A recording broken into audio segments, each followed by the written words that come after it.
Student, now we will continue the next part of this chapter, freedom movement and related events.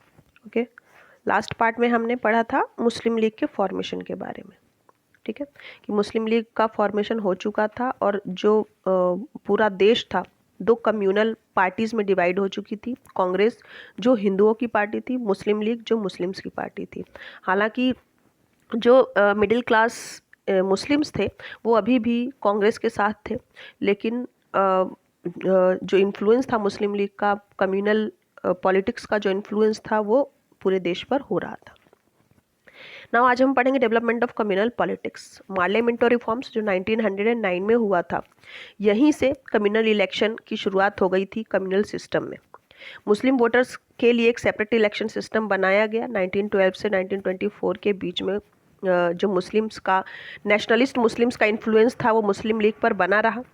Nationalist Muslims जैसे कि मौलाना अब्दुल कलाम आज़ाद, हाकिम अजमल खां, मोहम्मद अली जिन्ना, ये मुस्लिम league के affairs में लगे रहे. इसके कारण जो कांग्रेस थी उसका जो कन्वेंशन था, उसने एक कन्वेंशन बुलाया था 1916 में, और इस कन्वेंशन में कम्युनल इलेक्शन सिस्टम को उन्होंने एक्सेप्ट कर लिया. और तो जो कांग्रेस थी अब वो भी कम्युनल पॉलिटिक्स को इम्पोर्टेंस देने लगी थी अल्टीमेटली. इससे नेशनलिस्ट मूवमेंट को एक अलग ही डायरेक्शन मिल गया और इसके बहुत दूरगामी प्रभाव देखने को मिले और भारत के दो टुकड़े हो गए. नॉन कॉपरेशन मूवमेंट के सस्पेंशन के साथ ही जो कम्युनल हार्मनी, जो सामुदायिक शांति थी, जो दोनों धर्मों के बीच में जो प्रेम और भाईचारा था वो खत्म हो गया. बहुत सारे कम्युनल रियोट्स टेक प्लेस हुए 1920 से 27 के बीच में. हिंदू महासभा ने अपना मूवमेंट ऑर्गेनाइज किया नेशनल डेवलपमेंट और प्योरिफिकेशन के लिए. मुस्लिम्स जो थे उन्होंने भी जंजीर जैसे मूवमेंट ऑर्गेनाइज किए मुस्लिम्स के लिए, और तबलीग जैसे मूवमेंट स्टैब्लिश किए उन्होंने. लीडर्स जैसे कि लाला लाजपत राय, मदन मोहन मालवीय, इन्होंने हिंदू महासभा को एसोसिएट करते थे. इसी समय पर डॉक्टर केशवराव बलीराम हेडगेवार और राष्ट्रीय स्वयंसेवक संघ भी इस्टेब्लिश हुआ. आरएसएस का इस्टेब्लिशमेंट इसी समय पर हुआ. मार्च 1927 में कांग्रेस और मुस्लिम लीग के जो लीडर्स थे वो असेंबल हुए, एक साथ आए और उन्होंने हिंदू मुस्लिम यूनिटी के इशू पर वार्ता की. इस मीटिंग के दौरान जो डिफरेंस था मुस्लिम लीग और जो लीग के लीडर थे जिन्ना, वो सब मेंबर लंदन गए और कुछ समय के बाद जो सीनियर लीडर थे मुस्लिम लीग के जिन्ना, जो सीनियर लीडर थे वहाँ के, उनकी डेथ हो गई. जिन्ना वापस इंडिया आ गए और उन्होंने मुस्लिम लीग की लीडरशिप ले ली. नेहरू रिपोर्ट का पब्लिकेशन 1928 में हुआ और इसमें एक रिपोर्ट दी गई जिसमें हिंदू इंटरेस्ट की बात की गई जिन्ना के द्वारा. कांग्रेस ने कम्युनल मुस्लिम लीडर को इनवाइट किया वार्ता करने के लिए, बातचीत करने के लिए, और जो नेशनलिस्ट मुस्लिम लीडर्स थे हिंदू और मुस्लिम जो थे, जो ब्रिटिशर्स को अपोज कर रहे थे कॉमन प्लेटफॉर्म पर, इस समय पर बॉयकॉट और सिविल डिसोबीडियंस मूवमेंट के समय पर. लेकिन जो राउंड टेबल कॉन्फ्रेंस हुआ उसमें कम्युनल लीडर्स जो थे वो अपनी कम्युनिटी के इंटरेस्ट को लेकर के लड़ने लगे, उस पर बातचीत करने लगे. एक जो मुद्दा था इनका, कॉमन जो एजेंडा था, कॉमन एजेंडा अब इनका नहीं रहा मुस्लिम लीग का और कांग्रेस का, बल्कि इनके मुद्दे अब अलग हो गए. जो मुस्लिम लीग थी वो अपने मुस्लिमों के हित को के लिए केवल अब फाइट करने लगी. तो 16 अगस्त 1932 को ब्रिटिश प्राइम मिनिस्टर मैकडोनाल्ड जो थे उन्होंने कम्युनल पंचत पब्लिश किया, जिससे हिंदू मुस्लिम यूनिटी को बहुत नुकसान पहुंचा. इस पंचत में मुस्लिम के साथ सेपरेट इलेक्टोरेट प्रोवाइड किया गया, सिख के लिए भी और इंडियन क्रिश्चियंस के लिए भी, बैकवर्ड क्लासेस के लिए. तो अब जो था कम्युनल बेस पर पूरे देश को बांट दिया गया था. 1930 से 37 के बीच में जो रिलेशन थे कांग्रेस और मुस्लिम लीडर्स के, वो कुछ इश्यूज को लेकर के अभी भी कॉर्डियल बने रहे. 1937 के इलेक्शन में कांग्रेस को सक्सेस नहीं मिली, लेकिन मुस्लिम लीग जो थी वो बहुत बुरी तरीके से सॉरी 1937 के इलेक्शन में कांग्रेस को अच्छी सफलता मिली थी, जिससे मुस्लिम लीग जो है बुरी तरीके से डर गई और कांग्रेस और लीग के बीच के जो रिलेशन थे वो अब कड़वे होने लगे इस इलेक्शन के बाद। मुस्लिम लीग की जो वर्किंग कमेटी थी उसकी मीटिंग हुई 20 मार्च 1938 को, और इसमें ये एलिगेट किया गया कि कांग्रेस ने इनजस्टिस किया है मुस्लिम्स को और विक्टिमाइज किया है। कांग्रेस जो थी वो हेल्पलेस थी इन जिन्ना के इस एटीट्यूड के सामने। बाद में जो मुस्लिम लीग थी उसने क्लेम किया कि जो मुस्लिम है वो एक कम्युनिटी नहीं है बल्कि एक नेशन है और उनको खुद डिसीजन लेने का अधिकार चाहिए।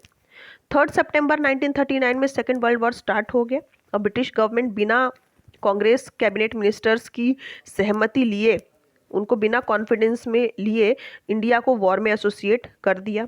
कांग्रेस ने इसका अपोज किया। कांग्रेस चाहती थी कि जो ब्रिटिश गवर्नमेंट है पहले ये क्लियर करे कि वॉर में शामिल करने का उद्देश्य भारत को इंडिपेंडेंस देना है। जब ब्रिटिश ने ये क्लैरिफाई नहीं दिया तो वो कांग्रेस जो थी इस इशू पर कांग्रेस ने स्टैंड लिया।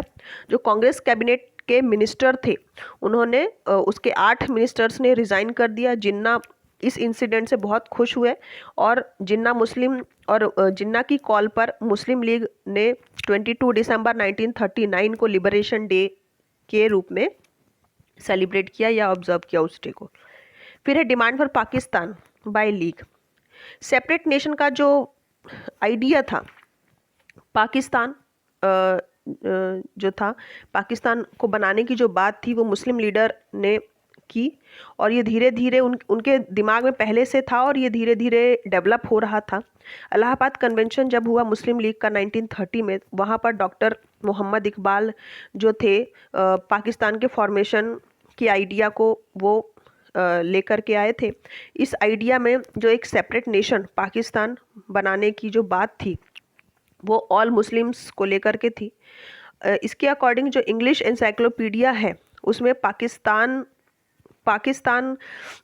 इंग्लिश एनसाइक्लोपीडिया के अकॉर्डिंग जो पाकिस्तान को फॉर्म करने की का आइडिया था ये पंजाबी मुस्लिम रहमत अली के दिमाग में चल रहा था, मतलब उसकी उपज यहीं से मानी जाती है, ऐसा मानना है ब्रिटिशर्स का। उन्होंने जो इंग्लिश एनसाइक्लोपीडिया लिखी है उसके अकॉर्डिंग ये कहा गया है कि ये जो पाकिस्तान का फॉर्मेशन था इसका आइडिया पंजाबी मुस्लिम जो थे रहमत अली इनके दिमाग में उपजा था, यहीं से शुरू हुआ था।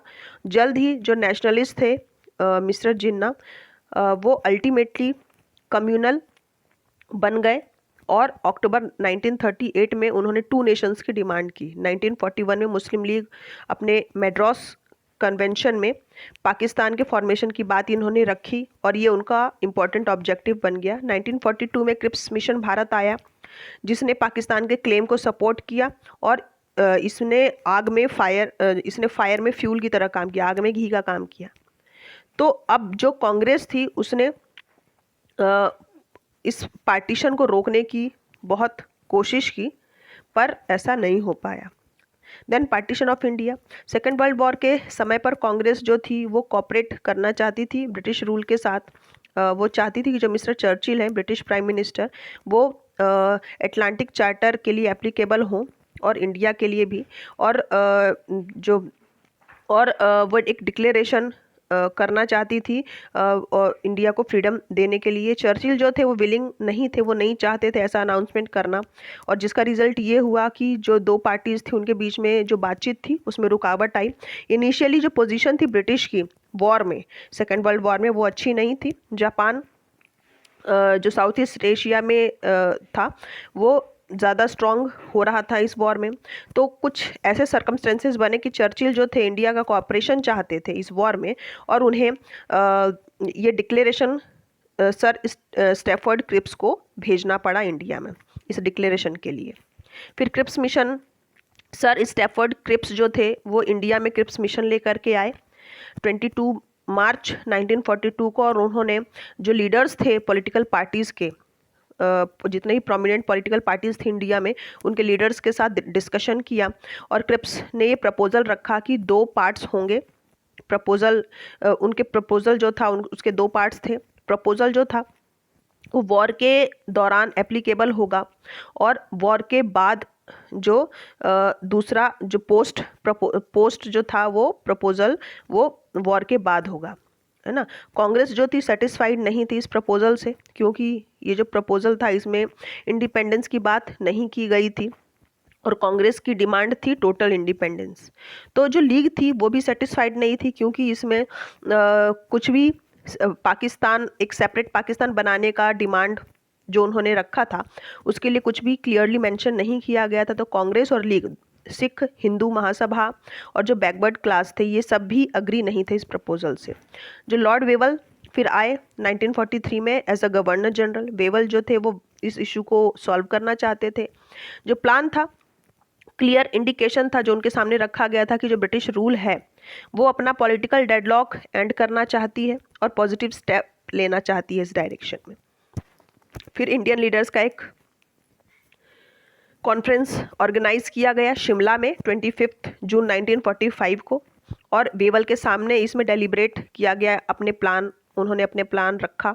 इसमें डिसाइड किया गया कि सेंट्रल कैबिनेट जो है जिसमें 14 मेंबर कंप्राइज होंगे, जिसमें से 5 नॉमिनेटेड होंगे कांग्रेस से, 5 होंगे लीग से और जो 4 हैं उसे वाइसराय खुद नॉमिनेट करेंगे।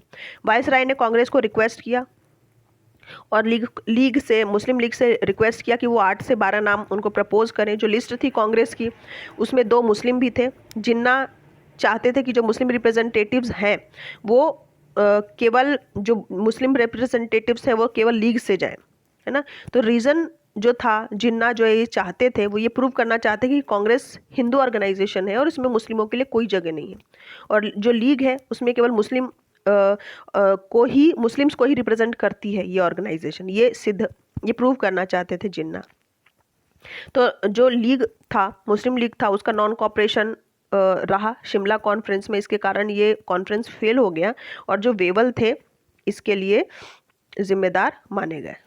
Now cabinet mission. Shimla conference के फेल होने के बाद लेबर पार्टी की जो गवर्नमेंट थी उसने एक डेलीगेशन भेजा इंडिया में इस सिचुएशन को एसेस करने के लिए। ब्रिटिश पार्लियामेंट्री डेलीगेशन ने इस रिपोर्ट को रेकमेंड किया कि जो पावर है वो ट्रांसफ़र कर दी जाए इंडिया को जल्द से जल्द। इन सर्कमस्टेंसेस में ब्रिटिश प्राइम मिनिस्टर लॉर्ड एटले ने कैबिनेट मिशन इंडिया में भेजा। कैबिनेट मिशन ने अपना प्लान सबमिट किया जिसमें मेंशन किया गया कि जो इंडिया है उसको अब इंडिपेंडेंट कर दिया जाएगा, उसके इंडिपेंडेंस को अब ग्रांट दे दिया जाएगा। जो प्लान था वो मेनली उसके 2 पार्ट्स थे। पहला था short term plan of establishment of interim government, है ना, इसमें इंटरिम गवर्नमेंट फॉर्म की जाएगी, और जो लॉन्ग टर्म प्लान था उसमें कॉन्स्टिट्यूशन का फॉर्मुलेशन था।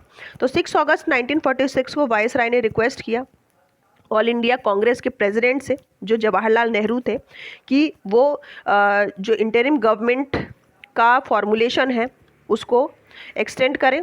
और थोड़े ही समय में जो लीग थी उसने ये डिसाइड कर लिया कि 16 अगस्त 1946 को जो है उन्होंने डायरेक्ट एक्शन लिया पाकिस्तान की डिमांड के लिए। और ये जो ऑब्स्टिनेसी थी लीग की और जिन्ना की, इससे कम्युनल रियोट्स ब्रोक हो गए कंट्री में। 2 सितंबर 1946 को इंटरिम गवर्नमेंट बनाई गई जवाहरलाल नेहरू के लीडरशिप में। लीग जो थी इंटरिम गवर्नमेंट को उसने ज्वाइन किया, लेकिन उन्होंने जो है इसमें रुकावट डालनी नहीं छोड़ी, रुकावट डालते रहे गवर्नमेंट की वर्किंग में। वो गवर्नमेंट ने पूरी तरीके से एफर्ट किया कि जो लीग का ये एग्रीमेंट है उस जो उनके प्रेशराइजेशन की जो पॉलिसी है उसको कोऑपरेट ना करें और अग्रीमेंट को ध्यान में रखते हुए अग्रीमेंट के अंडर में आ जाए। लेकिन ऐसा नहीं हुआ और जो जिन्ना थे, मुस्लिम लीग था, वो रुकावट पैदा करता रहा। और इन सर्कमस्टेंसेस में ब्रिटिश प्राइम मिनिस्टर लॉर्ड एटले जो थे उन्होंने भारत छोड़ने का जो है अनाउंसमेंट कर दिया। Then Mountbatten plan and partition of India. 23 मार्च 1947 को लॉर्ड माउंट बेटन जो थे वो नए गवर्नर जनरल बन के आए इंडिया में, और लॉर्ड वेवल यहाँ से चले गए। ब्रिटिश गवर्नमेंट जो था फुल्ली ऑथराइज्ड था अपने ऑपरेशनलाइज प्लान को लेकर के। जो पावर ट्रांसफ़र हो रही थी इंटरिम लेजिस्लेटिव असेंबली कॉन्स्टिट्यूट हुई कैबिनेट मिशन के अंतर्गत। कांग्रेस नहीं चाहती थी पार्टीशन, लेकिन जो लीग था वो पार्टीशन के अलावा कुछ और नहीं चाहता था। इसीलिए जो कम्युनल बिटरनेस थी वो बढ़ गई और कांग्रेस फिर पार्टीशन के लिए अग्री हो गई। जो फैक्टर्स रिस्पॉन्सिबल थे इंडिया के पार्टीशन के लिए वो क्या थे? इंटरिम गवर्नमेंट की हेल्पलेसनेस और कांग्रेस की हेल्पलेसनेस, सीरियस कम्युनल रियॉट्स, मुस्लिम लीग के जो रुकावट पैदा कर रही थी बार बार, और ब्रिटिश डिप्लोमेसी। ये कुछ ऐसे रीजंस थे, ऐसे फैक्टर्स थे जिन्होंने भारत और पाकिस्तान ये दो देश बनने में अपना सहयोग दिया था। जो माउंटबेटन प्लान था उसे प्रेजेंट किया गया और जिसमें भारत के दो टुकड़े कर दिए गए, इंडिया और पाकिस्तान, और जो पावर थी वो ट्रांसफ़र कर दी गई 15 अगस्त 1947 को। इस प्लान में जो पॉलिसी थी पंजाब, बंगाल, सिंध, असम और बलूचिस्तान को लेकर के वो क्लियर था। कांग्रेस ने माउंटबेटन प्लान में अपना कंसेंट दिया, उसको स्वीकार किया। मुस्लिम लीग जो थी पूरा Bengal, Assam, north waste frontier चाहती थी पाकिस्तान के साथ मर्ज करना, लेकिन माउंटबेटन पर इसके लिए वो प्रेशर डालती रही और उसके प्लान को उन्हें एक्सेप्ट करना पड़ा। Independence of India act 1947 as the per of plan of Mountbatten the government prepared the draft of independence of India act. ठीक है, माउंटबेटन प्लान के तहत इंडिपेंडेंस ऑफ इंडिया एक्ट बनाया गया और इसे कांग्रेस और मुस्लिम लीग को कंसेंट के लिए भेजा गया। जब ब्रिटिश गवर्नमेंट का एक्सेप्टेंस मिल गया इस बिल का, तो फिर ये एक्ट बन गया 18 जुलाई 1947 को। ठीक है, इसके मेन प्रोविज़न क्या थे? इस एक्ट में 20 सेक्शंस थे और 2 शेड्यूल्स थे। जो मेन प्रोविजंस थे इस एक्ट के वो ये थे कि इंडिया जो है वो 2 सोवरेन स्टेट्स में डिवाइड हो जाएगी, इंडिया और पाकिस्तान।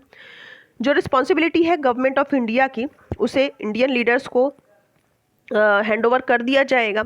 इस एक्ट के तहत जो गवर्नर जनरल होंगे वो ब्रिटेन के एम्परर उन्हें नियुक्त करेंगे, है ना, हर सोवेरियन स्टेट में, इंडिया में भी और पाकिस्तान में भी।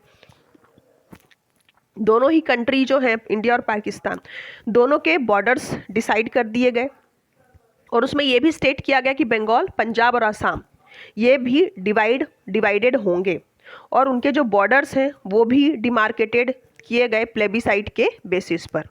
ठीक है, लेजिस्लेटिव असेंबली जो थी दोनों स्टेट की, इंडिया और पाकिस्तान की, उनको अपना कॉन्स्टिट्यूशन फॉर्मुलेट करने का राइट दिया गया और जो पेंडिंग फॉर्मुलेशन था कॉन्स्टिट्यूशन का दोनों ही स्टेट का, वो जो देश है दोनों वो खुद ही गवर्न करेंगे government of India act provision के तहत। जो पोस्ट थी सेक्रेटरी ऑफ इंडिया की उसे एबॉलिश कर दी गई और उसकी जगह पे सेक्रेटरी ऑफ कॉमनवेल्थ जो है अपॉइंट किया गया। अब no act passed by British parliament after 15 अगस्त 1947। 15 अगस्त 1947 के बाद कोई भी एक्ट पास नहीं किया गया ब्रिटिश पार्लियामेंट से, क्योंकि अब वो इंडिया के लिए एप्लीकेबल था, क्योंकि अब भारत आज़ाद हो चुका था, ब्रिटिश का कॉलोनी नहीं रह गया था इंडिया। तो इंडिया को इस तरह से इंडिपेंडेंस मिली ब्रिटिश कंट्रोल से। इंडिपेंडेंस एक्ट के बाद इंडियन इंडिपेंडेंस जो था वो एक न्यू एरा था इंडियंस के लिए, जिसमें वो अपना भविष्य खुद ही तय कर सकते थे।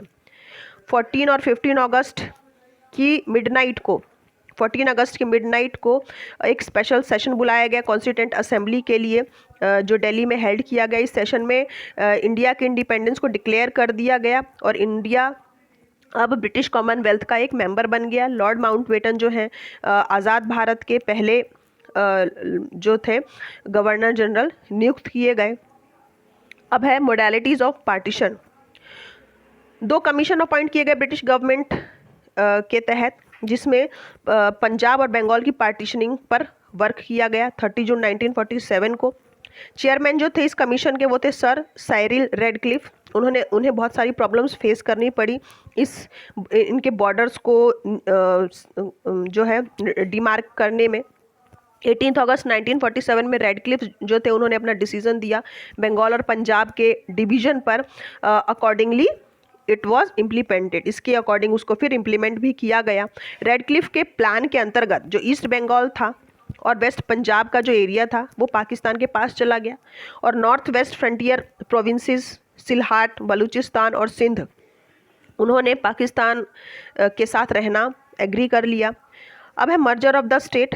इंडियन इंडिपेंडेंस एक्ट 1947 के तहत जो प्रिंसली स्टेट्स थे उनको ये आज़ादी दे दी गई कि अब वो ब्रिटिश एम्पायर से फ्री हो चुके थे और वो अब आज़ाद हो चुके थे, तो उन्हें ये फ्रीडम दी गई कि या तो वो भारत के साथ या फिर पाकिस्तान के साथ मर्ज हो जाएं या फिर फ्री रहें, है ना। तो इंडियन इंडिपेंडेंस एक्ट पास होने के बाद जो प्रिंसली स्टेट्स का मर्जर था इंडियन यूनियन में वो सरदार वल्लभ भाई पटेल की लीडरशिप में कंप्लीट किया गया, और उन्होंने अपील किया नेटिव रूलर्स से कि वो देश की इंटीग्रिटी को बनाकर रखें और कॉमन बेनिफिट को ध्यान में रखते हुए, राष्ट्र के कॉमन बेनिफिट को ध्यान में रखते हुए अपने फैसले लें। उन्होंने ये भी एश्योर किया कि जो उनकी पर्सनल प्रॉपर्टी और राइट्स हैं उनको प्रोटेक्ट रखा जाएगा, और उन्होंने ये भी एश्योर किया कि जो प्रिंसली स्टेट्स हैं वो डेमोक्रेटिक सेटअप के लिए कॉपरेट करें देश को, है ना। तो 15 अगस्त 1947 के पहले जितने भी प्रिंसली स्टेट थे, जूनागढ़, हैदराबाद और भोपाल और कश्मीर को छोड़कर इन सब ने इंडियन यूनियन में मर्ज होना स्वीकार किया। और जूनागढ़, हैदराबाद, भोपाल और कश्मीर ने कुछ प्रॉब्लम्स क्रिएट करने की कोशिश की, लेकिन जो जूनागढ़ के लोग थे वो इंडियन यूनियन में ही मर्ज होना चाहते थे, लेकिन जो नवाब थे वो ऐसा नहीं चाहते थे, लेकिन लोगों की, अपनी जनता की इच्छाओं को ध्यान में रखते हुए उन्हें ऐसा करना पड़ा। तो जूनागढ़ जो था वो अब इंडियन यूनियन में मर्ज हो गया।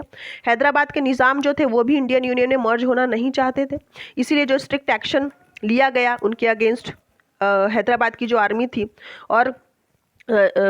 थी और जो रजाकर्स थे उन्होंने सरेंडर कर दिया इंडियन गवर्नमेंट के सामने, और एडमिनिस्ट्रेशन अपने हाथों में ले लिया। तो इन ऑब्स्टिनेसी को, ये जो रुकावटें थी, इसके कारण जो भोपाल के नवाब थे उन्होंने भी भोपाल को इंडियन यूनियन में मर्ज कर दिया, और 1949 तक वो भी इंडिया का एक पार्ट बन गया भोपाल। कश्मीर के जो महाराजा थे वो इंडिपेंडेंट स्टेटस मेंटेन करना चाहते थे, क्योंकि लेकिन जब कबाइलीज ने अटैक कर दिया कश्मीर पर, तो महाराजा जो है इंडियन यूनियन वो इंडिया में मर्ज होने के लिए एग्री हो गए 26 अक्टूबर 1947 को। महाराजा ने इंडिया की गवर्नमेंट से रिक्वेस्ट किया कि वो अपनी आर्मी भेजें कश्मीर में ताकि उनकी कबाइलियों से रक्षा हो सके। इसी के लिए जो गवर्नमेंट ऑफ इंडिया थी उसने अपनी आर्मी कश्मीर में भेजी, और इसी समय पर महाराजा ने एक टेम्पररी इमरजेंसी गवर्नमेंट वहाँ पर सेटअप किया कश्मीर में, और शेख अब्दुल्ला को इसका प्राइम मिनिस्टर नियुक्त कर दिया। आज़ाद कश्मीर जो था वो नए गवर्नमेंट को अपोज कर रहा था, वो नहीं चाहता था इंडिया के साथ मर्ज होना, और वो पाकिस्तान के साथ उसकी सिंपैथी थी। पाकिस्तान ने अपना फुल सपोर्ट दिया कबाइलीज़ को, और कॉन्सिक्वेंटली उनके साथ जो फाइटिंग थी उनकी जारी रही। गवर्नमेंट ऑफ इंडिया ने इस इशू को सिक्योरिटी काउंसिल को हैंड ओवर किया, और जो वो 1/3 पार्ट था कश्मीर का वो पाकिस्तान के पास चला गया, और जो 2/3 पार्ट था वो इंडियन कंट्रोल में रहा। अल्टीमेटली जो लेजिस्लेटिव असेंबली थी जम्मू और कश्मीर की, उसने भी इंडियन यूनियन का एक्सेशन एक्सेप्ट कर लिया। ठीक है, तो इस तरह से हमारे देश को आज़ादी मिली 15 अगस्त 1947 को, पर उसके साथ ही इंडिया के 2 टुकड़े हो गए, भारत और पाकिस्तान। ठीक है, जो आज़ाद भारत के पहले गवर्नर जनरल बने लॉर्ड माउंटबेटन, और पार्टीशन होने के जो पार्टीशन का प्रोविज़न था इसी इंडिपेंडेंस एक्ट के तहत, इंडियन इंडिपेंडेंस एक्ट के तहत रखा गया, और भारत को आज़ादी मिली, और भारत और पाकिस्तान 2 देश बन गए, और कश्मीर की समस्या तब से लेकर के आज तक वैसे ही बनी हुई है। Okay, so this chapter is finished here. Now after that I will send you the book work and question answer. Read this chapter, the whole part of this chapter. Read very nicely and listen the explanation very carefully. Till then, goodbye.